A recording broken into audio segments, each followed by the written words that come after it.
आज मैं शुरू करने जा रही हूँ श्रीमद् भगवत गीता। कविता में गीता का प्रथम अध्याय। प्रथम अध्याय है अर्जुन विषाद योग।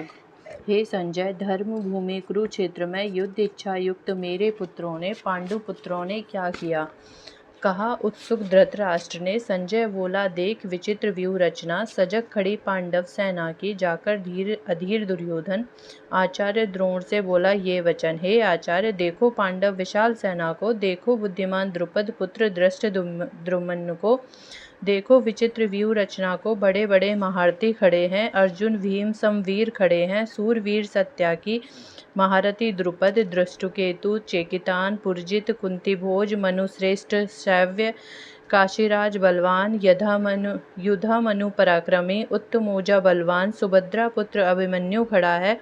प्रतिविंदय सुत सोम, श्रुतकर्मा, सतनीक और श्रुतसेन पांचों पुत्र द्रौपदी के भी महारथी हैं। हे ब्राह्मण श्रेष्ठ, पक्ष अपना भी सक्षम है। आप स्वयं पितामह भीष्म, कृपाचार्य संग्राम विजयी और कर्ण, अश्वत्थामा, सोमदत्त पुत्र भूरिश्रवा और विकर्ण, मेरी विजय को, मेरे साथ को, आशा जीवन की त्याग और भी तलवार गदा त्रिशूल लिए रण में बहुत से सूरवीर खड़े हैं।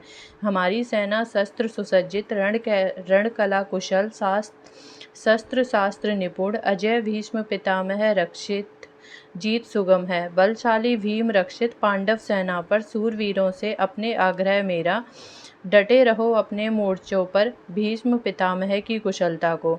दुर्योधन तब हर्षित हुआ, वृद्ध पितामह कौरव सेना के। भीष्म ने जब सिंह गर्जना से शंख बजाया, चारों ओर शंख बजे, नगारे नरसिंदे मृदंग बजे, बहुत भयंकर नाद हुआ, युद्ध का बिगुल बज उठा। श्वेत घोड़ों से युक्त रथ के सारथी ऋषिकेश स्वयं और धनंजय अर्जुन भी युद्ध को उद्यत है। श्री कृष्ण ने पांचजन, अर्जुन ने देवदत्त शंख बजाया, भीमकर्मा वृकोदर भीम ने पांडु नामक महाशंख बजाया, कुंती पुत्र युधिष्ठिर ने अनंत विजय मणि पुष्पक सहदेव ने और नकुल ने सुघोष नाम का शंख बजाया। श्रेष्ठ धनुषयुक्त काशीराज महारथी शिखंडी, धृष्टद्युम्न राजा विराट, अजय सात्यकी राजा द्रुपद, महाबाहुधारी सुभद्रा पुत्र अभिमन्यु और द्रौपदी के पांचों पुत्रों ने भिन्न भिन्न शंख बजाए। भयंकर नाद हुआ, आकाश सारा पृथ्वी सारी गूंज उठी। तब महाराज धृतराष्ट्र आपकी सेना बलशाली दुर्योधन की सेना के हृदय विदीर्ण हो उठे। संजय युद्ध स्थल देख रहा था, भयंकर शंख ध्वनि सुन रहा था। राजा धृतराष्ट्र से फिर बोला, हे राजन, कपिध्वज अर्जुन ने धनुष उठाया, शस्त्र चलाने का समय हुआ। तब धृतराष्ट्र संबंधी देख सभी बोला वह ऋषिकेश से तब, हे अच्युत, दोनों ओर की सेना के बीच ले चलो मेरा रथ, देख सकूं युद्ध अभिलाषी विपक्षी योद्धाओं को, देख सकूं योग्य कौन जिनसे मैं युद्ध कर सकूं, देख सकूं दुर्बुद्धि दुर्योधन का हित कौन है चाहने वाले राजा, देख सकूं कैसे साथी, कैसी है उनकी साज सज्जा। निद्रा पर जिसने विजय पाई, वह गुणाकेश अर्जुन को निमित्त बनाकर ऋषिकेश के मन की बात अर्जुन की वाणी में आई। कुटुंब स्नेह अर्जुन के अंतःकरण से बाहर आया। रथ को हाँक श्री कृष्ण ने कौरव सेना के बीच ला खड़ा किया। सामने भीष्म द्रोणाचार्य खड़े थे, पिता तुल्य राजा थे, पितामह प्रपितामह गुरु भाई पुत्र पौत्रों मित्र सहृदयों को देख अर्जुन, देख सभी स्वजनों को देख, सभी तुम्हारे कुटुंब जन हैं। भगवान ने इन शब्दों से अर्जुन की मन करुणा आई, यही चाह रहे थे श्री कृष्ण। गीता की मधुर धार ऐसे ही क्या होती उत्पन्न, करुणा जनित कायरता वीर स्वभाव से ऊपर आई। बोला अर्जुन, हे कृष्ण, मेरे अंग शिथिल, मुख सूख रहा, शरीर मेरा कांप रहा, मन भ्रमित हुआ, जल रही त्वचा, गिर पड़ेगा देखो गांडीव धनुष मेरा।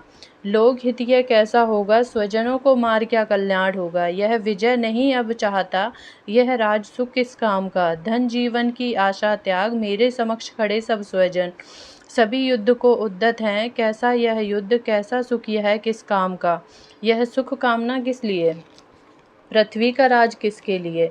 राज्य लोभ से युद्ध की इच्छा मैंने की, सबने की है। त्रिलोकी होकर भी युद्ध अपरांत क्या बच पाएगा। यह भाई बंधु तब नहीं रहेंगे, मैं स्वयं तब नहीं रहूँगा। यह सच है। धृतराष्ट्र पुत्र दुर्योधन है आतताई, आग लगाने वाला, विष देने वाला, शस्त्र लेकर निशस्त्र को मारने वाला, धन हरण करने को उद्यत, राज छीनने वाला, पर स्त्री हरण करने को आतुर, ऐसे को मारना पुण्य है। फिर भी मैं सबसे बड़ा पापी कहलाऊंगा। कुल का नाशक बनकर कैसे राज्य सुख ले पाऊंगा। लोभ से भ्रष्ट हुए राजा, कुलनाश से उत्पन्न दोष, मित्र विरोध में पाप नहीं देखते। हे जनार्दन, कुलनाश से उत्पन्न दोष जानने वाले हम लोग पीछे क्यों ना हट जाएं। हम युद्ध ना करें, हम यह पाप ना करें। कुल के नाश से सनातन कुल धर्म नष्ट हो जाएगा। कुल नाश से पाप ही पाप नजर आएगा। स्त्रियां दूषित हो जाएंगी, मर्यादा का मूल्य नहीं होगा, पर पुरुष की कामना होगी, वर्ण संकर संतान होगी, कुलघाती नरक के वासी होंगे, श्राद्ध तर्पण से वंचित होंगे। नष्ट हो जाएगा कुल धर्म, नष्ट हो जाएगा जाति धर्म।